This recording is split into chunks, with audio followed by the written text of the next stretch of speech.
안녕하십니까. 전하태 교수입니다. 이번 시간엔 여러분들과 설러지 처리에 대해서 공부를 하도록 하겠습니다. 자, 설러지라는 것은 수 처리를 하게 되면 우리가 화학적 처리나 생물학적 처리를 하게 되겠죠. 따라서 1차 침전지나 2차 침전지에서 발생되는 미생물 덩어리들을 우리가 설러지라고 합니다. 자, 그럼 먼저 설러지를 처리를 하는 첫 번째는 어디서 처리가 되느냐 하면 주로 농축조에서 시작을 하는 거죠. 설러지 처리라는 것은. 자, 그러면 가장 먼저 최종 침전지가 2차 침전지가 되는 거예요. 최종 침전지라는 2차 침전지에서 발생되는 설러지 또는 1차 침전지에서 발생되는 설러지인데, 2차 침전지에서 발생되는 설러지는 우리가 화학적 처리나 생물학적 처리에서 발생된 설러지이기 때문에 실제로 탈수가 잘 안 돼요. 그래서 농축조로 바로 보냅니다. 그래서 농축조 같은 경우에서는 수분을 제거를 해서 고형물의 농도를 증가시키는 역할을 하는 거예요. 반면에 1차 침전조 같은 경우에서는 화학적 처리나 생물학적 처리를 하지 않은 미생물이에요. 그래서 탈수가 잘 되기 때문에 소화조로 바로 보내도 됩니다. 뭐 농축조로 바로 보내도 되지만은, 그래서 보통 소화조로 보내는데, 소화조에서는 설러지를 안정화시키고 감량화시키는 게 특징이에요. 그래서 어떤 방법을 쓰느냐면 산소를 이용하는 호기성 소화와 산소를 이용하지 않는 현기성 소화 두 가지를 사용합니다. 그리고 소화라는 말이 들어가면 설러지 처리라고 생각하시면 돼요. 자, 그리고 탈수성을 향상시키기 위해서 약품을 주입하는 계량조를 이제 거치게 되는 거죠. 그리고 탈수를 시키고 폐기라는 것은 최종적으로 매립하는 과정이 설러지 처리 공정이에요. 따라서 여기서 여러분들이 기억해야 되는 설러지 처리 공정 순서는 꼭 기억을 해야 됩니다. 가장 먼저 농축조에서 시작을 하죠. 그래서 농축조에서 우리가 소화조로 가죠. 유기물을 안정화시킵니다. 그 다음에 계량조로 가서 약품 조정조, 약품 조정이 계량조예요. 탈수, 건조, 최종 처분. 최종 처분이라는 것은 매립을 뜻하게 되죠. 그 순서는 꼭 기억하십시오. 자, 예제 1번에 보시게 되면 다음은 설러지 처리 공정을 순서대로 배치한 것이다. 일반적인 순서로 가장 옳은 것은 가장 먼저 농축조라고 그랬어요. 그리고 우리가 소화조로 보내서 유기물을 안정화시키죠. 그리고 계량조로 보내서 약품을 주입합니다. 그리고 탈수, 건조, 최종 처분이 되니까 나번이 정답이 돼요. 그러면 우리가 설러지를 처리한다는 개념은 수분을 처리하는 개념이 되는데, 그 이유가 뭐냐면 설러지를 우리가 분석해 보면 설러지를 구성하는 성분은 20%가 고형물이고 80%가 수분이에요. 그래서 수분을 처리하는 과정이 곧 설러지를 처리하는 과정이라고 생각해 주시면 됩니다.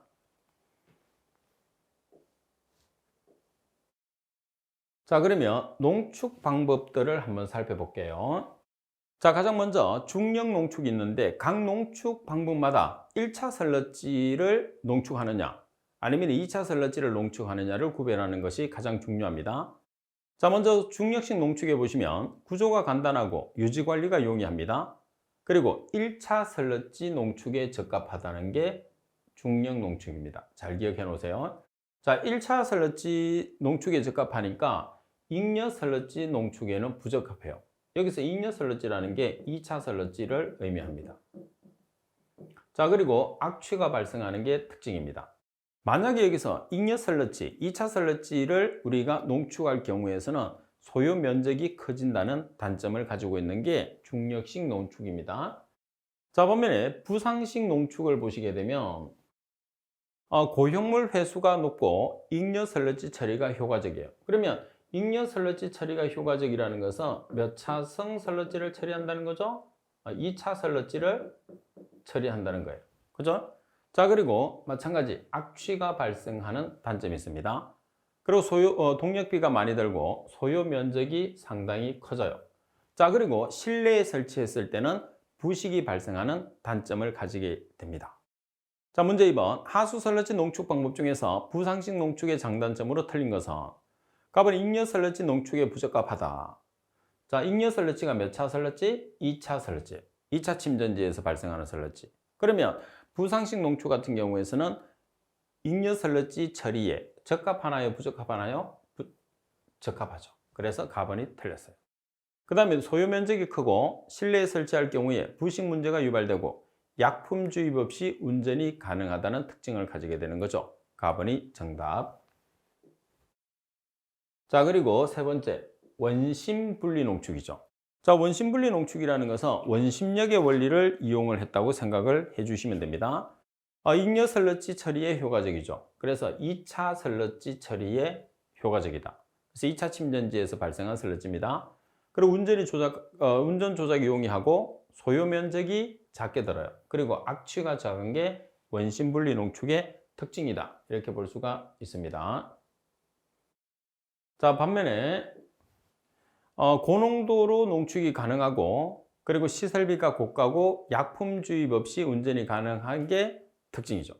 반면에 중력벨트 농축은 소요 면적이 크고 잉여 설러지에 효과적입니다. 잉여 설러지라는 것은 2차 침전지에서 발생한 설러지, 다시 말해서 2차 설러지를 우리가 잉여 설러지 또는 폐설러지라는 말을 사용을 하는 거죠. 자, 문제 3번. 하수 설러지의 농축 방법별 장단점으로 옳지 않은 것은 가번의 중력식 농축은 잉여 설러지의 농축에 적합하다. 중력식 농축만 잉여 설러지라는 2차 설러지 처리에 적합한 게 아니라 부적합하죠. 다른 방법들은 전부 다 잉여 설러지 처리에 적합합니다. 그리고 부상식 농축은 약품 주입 없이도 운전이 가능하다. 다음에 원심분리 농축은 악취가 적고 중력벨트 농축은 고농도로 농축이 가능한 게 특징입니다. 따라서 정답은 가번이 정답이 되는 거죠. 자, 그리고 세 번째 보시게 되면 설러지 계량입니다. 자, 우리가 설러지 계량 방법 중에서 가장 특징적인 것 중에 하나가 뭐냐면 세정입니다. 그래서 세정의 특징을 한번 살펴볼게요. 자, 세정이라는 것은 씻는 것을 이야기하는 거죠. 따라서 알칼리도를 줄이고 설러지 탈수에 사용되는 응집제량을 줄일 수 있는 특징을 가지게 돼요. 그 다음에 소화설러지를 물과 혼합시킨 다음에 재침전시키고 그 다음에 설러지의 탈수성을 좋게 하기 위한 직접적인 방법은 아닙니다. 자, 그리고 설러지 가스 방울을 없애줌으로써 부력을 감소시켜서 잘 농축이 되고 그리고 설러지의 비료 가치가 낮아지죠. 자꾸 씻어내니까 영양분들이 없어지는 게 세정의 특징이죠. 자, 그리고 설러지 계량을 위한 열 처리의 특징에 보시면 일반적으로 약품 처리가 필요 없어요. 그리고 설러지는 안정화시키고 병원균을 사멸을 하게 됩니다. 자, 그리고 설러지의 성분 변화에 민감하지 않고 악취가 발생되는 게 특징이죠. 자, 문제 4번. 설러지 계량을 위한 열 처리의 장점으로 틀린 것은 고온 분해에 따라서 악취가 발생하지 않는다. 조금 전에 말씀드린 것처럼 악취가 어때요? 발생을 하게 되는 거죠. 그리고 4번. 일반적으로 악취 처리가 필요가 없어요. 그리고 일반적으로 약품 처리가 필요가 없습니다. 그리고 설러지를 안정화시키고 병원균을 사멸하고 4번에 설러지의 성분 변화에 민감하지 않다. 따라서 가번. 그래서 지금 하는 부분들은 여러분들이 예제 문제를 잘 살펴보시면 됩니다. 이론에 너무 집중 안 하셔도 돼요. 자, 그리고 우리가 자주 사용하는 설러지 공식에서 공식을 몇 가지 정리를 한번 해보도록 하겠습니다. 자, 우리가 설러지라는 것은 수분과 고형물로 구성되어 있거든요. 그래서 설러지를 100%라고 우리가 이야기했을 때 설러지가 100%로 구성되어 있으면 수분이 80% 정도 그리고 고형물이 20% 정도예요. 그래서 설러지를 처리한다고 하면 곧 수분을 처리한다. 그 개념으로 보시면 돼요. 아시겠죠? 그래서 우리가 설러지라는 공식 자체 내에서는 항상 지금 나와 있는 것처럼 함수율과 고형물 두 가지로 사용을 해요. 따라서 가장 기본식이 V1 곱하기 100-P1은 V2 곱하기 100-P2예요. 그래서 1이라는 것은 처리 전, 2라는 것은 처리 후. 여기서는 우리가 지금 보시다시피 수분이 80%를 차지하기 때문에 수분을 제거하는 게 설러지를 처리하는 거예요. 그러면 수분을 제거하는 과정이 뭐가 있을까요? 탈수, 농축, 건조. 그래서 시험에서 탈수 전, 농축 전, 건조 전이라 그러면 V1, P1이 되는 거죠. 그리고 탈수 후, 농축 후, 건조 후라고 하면 V2, P2, TS2가 되는 거죠. 그래서 여러분들이 값을 나타냈을 때 V라는 것은 부피, 설러지의 부피, P라는 것은 함수율, TS라는 것은 고형물을 나타내거든요. 그래서 함수율이 들어가게 되면 100-P1, 100-P2처럼 무조건 100-스 빼줘요. 그 다음에 고형물이 들어가게 되면 고형물은 그대로 V1 곱하기 TS1은 V2 곱하기 TS2. 그래서 실제로 여기서 표현을 했을 때 100- 함수율이라는 것은 뭐를 뜻하는 거예요? 고형물을 뜻하는 거예요. 그래서 실제로는 고형물이 기준이죠. 100-P1은 TS1, 100-P2는 TS2를 뜻하거든요.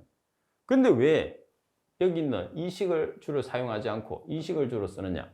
시험에서는 함수율이 주로 슬러지 처리의 대상이 되기 때문에 문제 조건에서 함수율 위주로 나오는 거예요. 그래서 함수율로 나타내다 보니까 이렇게 주로 이 식을 사용하게 되는 거죠. 그래서 잘 기억을 해야 됩니다. 그래서 원으로 된 V1이나 P1은 처리 전의 슬러지량과 함수율, 그리고 V2와 P2는 처리 후에 슬러지량과 함수율이라는 거죠. 그래서 처리라는 것은 탈수, 농축, 건조로 보통 주어집니다. 문제 5번에 보시면 수분 함량이 80%인 슬러지 100m의 삼성을 25m의 삼성으로 농축하였다면 함수율을 계산하시오. 단 슬러지의 비중은 항상 1이라고 되어 있어요. 그러면 지금 농축을 했잖아요. 그래서 농축을 하기 전 V1을 농축한 V2. 그래서 100m의 삼성을 25m의 삼성으로 농축했단 말이에요. 그래서 농축 전이 100m의 삼성이 되는 거고 농축 후가 25m의 삼성이 되는 거죠. 자, 그리고 농축 전의 함수율이 80% P1이 되는 거예요. 그래서 우리가 계산하는 것은 농축 후의 함수율 P2를 계산하라고 되어 있죠. 따라서 식을 나타냈을 때 V1 곱하기 100-P1은 V2 곱하기 100-P2로 나타내니까 V1 자리에 100m의 삼성, P1 자리에 80%, V2 자리에 25m의 삼성을 대입을 해서 P2에 대한 식으로 정리해서 P2를 계산하면 20%라는 값이 나오게 되는 거죠. 자, 그래서 슬러지 공식에서 첫 번째입니다. 자, 그 다음에 두 번째는 슬러지 공식에서 두 번째는 요 식이죠. 자, 슬러지량을 계산을 하는데 SS 농도, 슬러지의 농도가 나오겠죠? 그리고 유량, 그러면 슬러지의 총량이 돼요. 근데 우리가 지금 계산하는 것은 제거되는 슬러지량을 계산하는 거거든요. 그래서 슬러지 총량에 제거율을 곱해요. 그래서 제거율을 곱하게 되면 슬러지의 총량이 나오는 겁니다. 그리고 나누기, 비중량을 나눠주는 이유는 단위를 환산하기 위해서예요. 지금 여기 보시게 되면 미터의 삼성, 미터의 삼성 없어지고 킬로그램 퍼 데이라는 단위가 나오죠. 근데 정답에서는 미터의 삼성 퍼 데이로 단위를 나타내고 있어요. 그래서 킬로그램을 미터의 삼성으로 환산하기 위해서 킬로그램과 미터의 삼성의 조합으로 이루어진 게 비중량이죠. 그래서 비중량을 나눠주시게 되면 킬로그램 퍼 데이라는 단위가 미터의 삼성 퍼 데이라는 단위로 전환이 되죠. 자, 그런 다음에 뭐를 보정하느냐? 함수율을 보정하는 거죠. 100 나누기 100 마이너스 함수율을 보정하게 되는 거예요. 자, 그래서 여러분들이 꼭 조심할 것은 뭐냐면 슬러지의 총량이라는 것은 슬러지의 농도 곱하기 유량, 여기에 제거율을 곱해야 돼요. 그래야지 제거된 총량이 나옵니다. 일반적인 총량이라는 것은 SS 농도 곱하기 유량을 하면 총량인데 이 값은 SS의 총량이에요. 이 중에 제거된 값을 계산하려고 하면 제거율을 곱해야 된다는 거죠. 그리고 단위 환산을 위해서 비중량으로 나눠주고 그런 다음에 100 나누기 100 마이너스 함수율을 해서 마지막으로 여러분들이 수분을 보정하는 거예요. 그 다음에 여기서 100 마이너스 함수율 대신에는 어떻게 나타낼 수 있어요? TS, 고형물의 퍼센트로 나타낼 수 있어요. 100 마이너스 함수율은 고형물과 같은 값입니다. 그래서 아래쪽에 공식을 설명을 했는데 제가 설명했던 내용으로 그대로 보시면 됩니다. 자, 문제를 통해서 한번 정리를 해보겠습니다. 1차 침전지의 유입유량이 1000m의 삼성퍼데이고 SS 농도가 220mg per 리터이다. 1차 침전지에서 SS 제거 효율이 60%일 때 하루에 발생하는 1차 슬러지의 부피를 계산하시오. 단 슬러지의 비중은 1.03, 함수율은 93%라고 그랬어요. 자, 그럼 우리가 계산하는 슬러지 양이 있습니다. 그러면 여러분들이 공식을 외워놔야 돼요. SS 농도 곱하기 유량 곱하기 제거율 나누기 비중량, 여기에 100 나누기 100 마이너스 함수율을 여러분들이 나눠서 곱해주는 거죠. 그러면 농도의 단위가 kg/m의 삼성이니까 mg/L를 kg/m의 삼성으로 환산해주기 위해서는 얼마를 곱하면 될까요? 10의 마이너스 3승을 곱하면 돼요. 지금 문제 조건에서는 공식만 알면 요거밖에 없어요. 또 한 개 뭐냐면 비중이에요. 자, 비중량으로 전환시켜요. 비중량이라는 게 kg/m의 삼성이거든요. 그럼 비중량으로 전환시켰을 때 얼마를 곱하면 되나요? 10의 3승. 자, 여기서 비중은 g/cm의 삼성 또는 g/ml 또는 톤/m의 삼성의 단위를 가지게 되죠. 그래서 여러분들이 어떤 단위를 사용해도 관계없어요. 그러면 조금 쉽게 환산하려고 하면 톤/m의 삼성의 단위를 쓰면 kg/m의 삼성으로 전환을 시키는 거예요. 그러면 톤을 kg으로 고치면 얼마가 필요하죠? 10의 3승.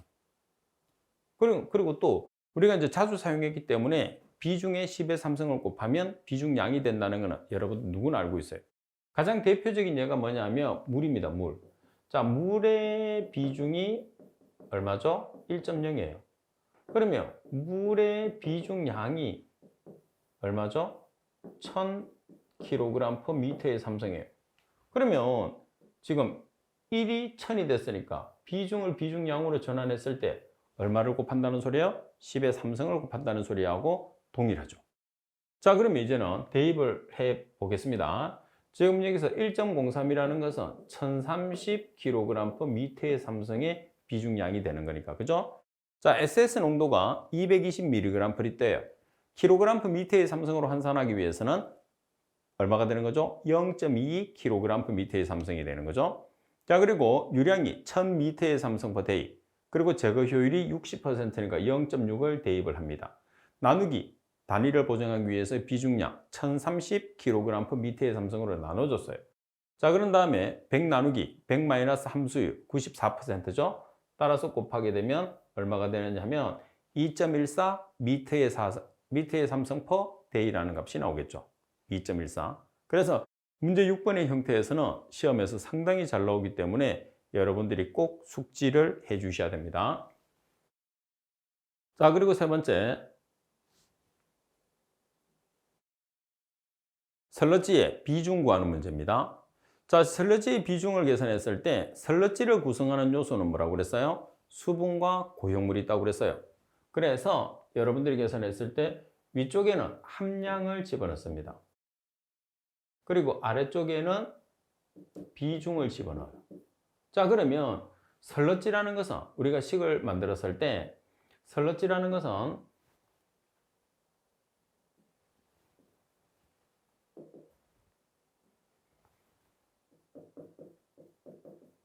슬러지는 고형물과 수분을 합쳐놓은 거죠. 자, 그러면 슬러지는 고형물 플러스 수분이에요. 자, 반을 나눠서 위쪽에는 함량을 집어넣는 거예요. 아래쪽에는 비중을 집어넣는 거예요. 그럼 여기는 물의 함량, 물의 비중, 고형물의 함량, 고형물의 비중, 슬러지의 함량, 슬러지의 비중이 되겠죠. 슬러지 함량은 몇 프로예요? 100%예요. 그래서 나온 식이 어떤 식이냐 하면 이 식이 나온 거예요. 이렇게. 자, 지금 문제는 여러분들 고형물과 수분의 함량과 비중이 나와 있을 때요. 자, 문제 7번을 볼게요. 함수율이 90%인 슬러지의 겉보기 비중이 1.0이었다. 이 슬러지를 탈수해서 함수율이 50%인 슬러지를 얻었다면 탈수된 슬러지가 갖는 비중을 계산하시오. 물의 비중은 1.0이라고 그랬어요. 그럼 여기에서 먼저 여러분들이 계산을 하는데, 자, 요게 한 개예요. 자, 그러면 슬러지의 비중이 1.0입니다. 그럼 여기 1.01을 대입했어요. 그러면 함수율이 90%면 고형물은 몇 %가 되나요? 고형물은 10%가 되는 거예요. 그래서 지금 함수율이 90%니까 고형물은 10%예요. 함수율과 고형물을 두 개를 같이 주진 않아요. 왜? 두 개를 더하면 100%가 되기 때문에 슬러지의 비중이 1이 100%라는 뜻이거든요. 그래서 고형물이 주든지 함수율이 주든 두 개 중에 한 개. 그래서 지금처럼 함수율이 90%로 주어졌으니까 나머지 10%가 고형물. 그래서 0.1. 자, 그 다음 물의 비중은 1.0이죠. 그리고 설러지의 겉보기 비중이 1.02. 그럼 뭐가 나와요? 고형물의 함량인, 고형물의 비중이 나와요. 따라서 여러분들 두 번째 조건에 보면 탈수를 했어요. 이제 처리를 했단 말이에요. 처리했을 때 함수율이 50%예요. 그러면 고형물이 몇 퍼센트가 되는 거예요? 마찬가지 50%가 되는 거예요. 이때 설러지의 비중을 계산하라고 그래요. 그러면 설러지의 비중을 이제 문자로 두는 거죠. 그리고 함수율과 고형물이 50%씩이니까 0.5, 0.5. 물의 비중은 얼마? 1.0. 그럼 뭐가 없어요? 고형물의 비중이 없어요. 따라서 첫 번째 조건에서 계산한 고형물의 비중을 여기다 집어넣는 거예요. 고형물의 비중은 변하지 않습니다. 따라서 설러지의 비중을 계산하게 되면 1.11이라는 값이 산출이 됩니다.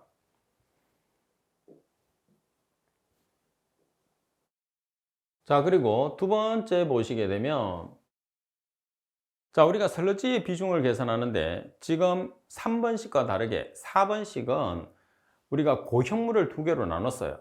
어떻게 나눴느냐 하면 고형물이라는 것은 분해가 되는 휘발성 고형물이라는 유기물이 있고 분해가 되지 않는 잔류성 고형물이라는 무기물이 있단 말이에요. 그래서 실제로 보면 우리가 설러지량을 계산을 했을 때 설러지량은 고형물 플러스 수분이거든요. 근데 여기서 고형물을 VS와 FS 두 가지로 다시 나눈 거예요.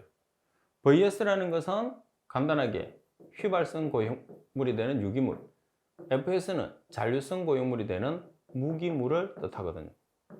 그러면 시험에서 우리가 나타냈을 때 설러지는 유기물 플러스 무기물 플러스 수분으로 나타내면 되죠. 그래서 얘를 반을 나눴어요. 반을 나눠서 위쪽은 함량, 아래쪽은 비중. 그럼 여기는 설러지의 함량 100%는 1이죠. 설러지의 비중. 여기서는 유기물의 함량, 유기물의 비중. 무기물의 함량, 무기물의 비중. 수분의 함량, 수분의 비중이 되는 거예요.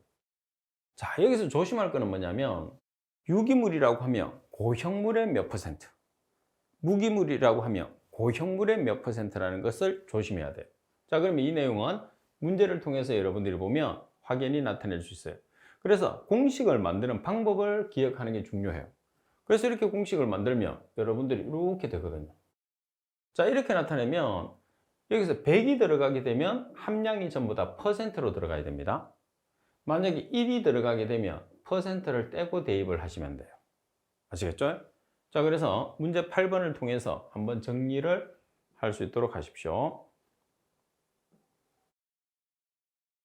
1차 처리 결과 생성되는 설러지를 분석한 결과 함수율이 90%, 고형물 중에서 무기성 고형물질이 30%, 유기성 고형물질이 70%, 그리고 유기성 고형물질의 비중이 1.1, 무기성 고형물질의 비중이 2.2로 판정되었다. 이때 설러지의 비중을 계산하시오 돼 있어요.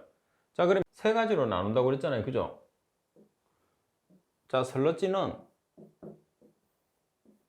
유기물, 무기물, 그리고 수분. 그래서 여기다가 설러지,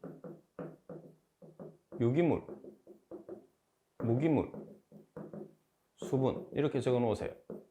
자, 그러면 지금 유기물을 찾으세요. 유기물은 여기서 보시게 되면 지금 여러분들이 함수율이 90%예요. 그럼 함수율이 90%니까 여기 90%가 오는 거죠. 자, 그러면 고형물은 몇 퍼센트가 되는 거죠? 10%가 되는 거예요. 그죠? 그러면 무기성 고형물과 유기성 고형물로 나눠지거든요. 그러면 무기성 고형물, 무기물이라는 값이 30%, 다시 말해서 FS예요. 그리고 유기성 고형물이 70%예요. 70%는 VS예요. 그럼 이 30%와 70%는 고형물 중에 30, 고형물 중에 70이라는 뜻입니다. 그래서 유기물은 고형물이 10%니까 0.1 중에서 몇 퍼센트? 70%. 그리고 무기물은 0.1 중에서 몇 퍼센트? 30%. 그리고 설러지는 100%니까 1. 아시겠죠? 자, 그리고 수분의 비중은 당연히 얼마가 되나요? 1.0. 주어지든 주어지지 않든 1.0으로 주어지면 1.0이겠죠. 안 주어지면 1.0을 쓰시면 돼요. 그 다음에 유기물의 비중은 1.1, 무기물의 비중은 2.2, 그리고 설러지의 비중. 이렇게 식을 만들어서 여러분들이 문제를 풀면 돼요. 그래서 외워서 문제를 풀어도 되겠지만 외워서 문제를 푸는 것보다는 이해를 하는 게 훨씬 우리가 문제 푸는 게 쉬워지고 잘 안 잊어먹겠죠. 그래서 여러분들이 이해를 좀 해서 문제를 풀 수 있도록 하십시오. 자, 그리고 소화율을 한번 계산을 해 볼게요. 소화율이라는 것은 뭐냐면 소화조에서 설러지를 안정화시키는 거예요. 그러면 여러분들 일반적으로 소화조라는 것은 설러지를 안정화시키는 건데 소화조로 들어가는 것은 소화를 시키기 전 설러지예요. 그래서 생설러지라는 말을 씁니다. 그리고 소화설러지를 통과하게 되면 우리가 설러지를 소화를 시킨 거죠. 그래서 소화설러지라는 말을 쓰는 거예요. 따라서 생설러지는 원, 처리 전이기 때문에 소화설러지는 처리 후기 때문에 투로 나타내는 거죠. 그래서 유기물은 VS, 고형물은 FS. 그래서 처리하기 전에 우리가 유기물은 VSS1, 그리고 무기물은 FSS1. 소화조를 통과해서 처리 후, 소화 후에 설러지는 유기물은 VSS2, 그리고 무기물은 FSS2로 표기를 해요. 그래서 소화율을 계산하시오 그러면 이렇게 우리가 계산할 수 있죠. 1 마이너스. 그래서 VSS2에서 FSS2를 나눠줍니다. 그래서 항상 유기물에서 무기물을 나눠주는데 조금 간단하게 이 식을 우리가 설명을 드리자면 소화율이라는 것은 1 마이너스 자, 처리 전, 그러니까 소화전에 VS에서 FS를 나눠줘요. 자, 그리고 소화 후에서 VS에서 FS를 나눠주면 돼요. 그래서 전체 곱하기 100 이렇게 기억하시게 되면 가장 간단하게 기억할 수 있어요. 아시겠죠? 자, 소화율이라는 것은 전체 1 마이너스 소화전분의 소화후인데 소화전이나 소화후는 VS에서 FS를 나눠주는 거예요. 그러면 지금 문제를 여러분들이 보면서 한번 설명을 드릴게요. 그럼 간단하게 우리가 이해를 할 수 있어요. 도시 하수 처리장에 농축조를 거친 혼합 설러지를 고속hen기성 소화법에 의해서 처리하고자 한다. 다음의 조건을 이용하는 소화조의 소화율을 계산하시오. 자, 조건에서 발생 설러지량 Q는 200m의 삼성/day, 생설러지 기질 농도 S0는 42kg BOD/U m의 삼성, 체류 시간은 10일, 생설러지의 고용물의 성분 FSS1은 30%, VSS1은 70%, FSS, VSS 같다고 생각하시면 됩니다. 그 다음 소화설러지의 고용물의 성분은 FSS2가 50%, VSS2가 50%라고 그랬어요. 그러면 조금 전에 위에서 나타낸 것처럼 소화율을 계산을 하라고 그랬잖아요. 그럼 우리가 제대로만 풀면 되니까 1 마이너스 해서 여기는 소화전, 다시 말해서 처리전, 여기는 소화 후, 다시 말해서 처리 후입니다. VS 나누기 FS, VS 나누기 FS 전체 곱하기 100을 하는 거예요. 자, 그러면 1 마이너스. 자, 소화 후가 뭐예요? 여기 소화, 여기는 생. 그래서 소화 후가 FSS2가 50, VSS2가 50이니까 50 나누기 50이 들어가는 거죠. 그 다음에 생설러지, 처리 전에 VS가 70이니까 70 나누기 30, 전체 곱하기 100을 해주시면 돼요. 자, 이렇게 하면 이 식하고 동일한 식이 나오죠. 따라서 값을 계산하면 57.14%가 나오죠. 그래서 식을 단순하게 외워서 여러분들이 문제를 푸는 것보다는 제가 설명해 드렸던 이 식을 이용해서 문제를 풀면 식을 일종의 우리가 만들어 가면서 문제를 푼다는 개념으로 여러분들이 공부를 하시면 돼요. 그러면 훨씬 여러분들이 쉬워집니다. 자, 그리고 냄새를 유발하는 물질이 있어요. 아민류가 있고 다이아민류, 메틸아민, 암모니아, 황화수소, 황화다이메틸, 황화다이페닐, 그리고 클로틸머캅탄, 에틸머캅탄, 메틸머캅탄, 스카톨 등이 있어요. 그래서 악취를 발생시키는 물질이 가끔씩 시험에 나오는데 특징이 나오는 거죠. 특징이라는 것은 무슨 냄새가 나느냐, 막 생선 냄새가 나느냐, 부패된 고기 냄새가 나느냐. 그래서 이걸 외운다고 해서 출제 빈도가 높으면 외우라고 말씀드리겠는데 출제 빈도가 그렇게 높지 않기 때문에 참고적으로 여러분들이 보시면 됩니다. 자, 그리고 229페이지부터는 방지 기술의 공식을 정리해 놨어요. 그래서 지금 이 편에서는 다시 정리할 필요는 없어요. 여러분들이 지금까지 공부했던 공식들이 이런 것들이 있구나라는 것은 한 번씩 살펴보는 것은 좋은데 공식을 암기를 하려고 하면 이론편에서 공식과 예제를 같이 기억을 해줘야 돼요. 그래서 우리가 지금 다 배웠던 내용들을 제가 한 번 더 여러분들이 눈으로 공식을 한번 빠른 시간 내에 확인을 이제 시험 치기 전이나 필요했을 때 확인을 하라고 정리를 해뒀기 때문에 별도로 공부할 필요는 없고 공부를 했을 때는 앞에 이론에서 말씀드린 것처럼 공식과 예제 문제를 같이 겸해서 공부하는 게 중요하다는 거예요. 그래서 공식 정리도 참고를 해주시면 됩니다. 자, 이번 시간 수업은 이것으로 마치도록 하겠습니다. 수고하셨습니다.